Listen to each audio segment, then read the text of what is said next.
Hello everyone, today we're gonna see how to copy BGMI control code.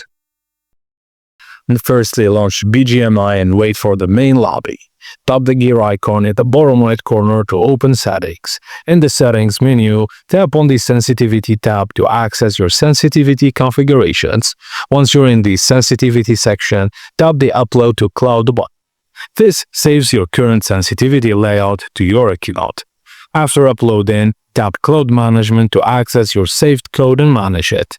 Find your uploaded configurations and tap Copy and Share.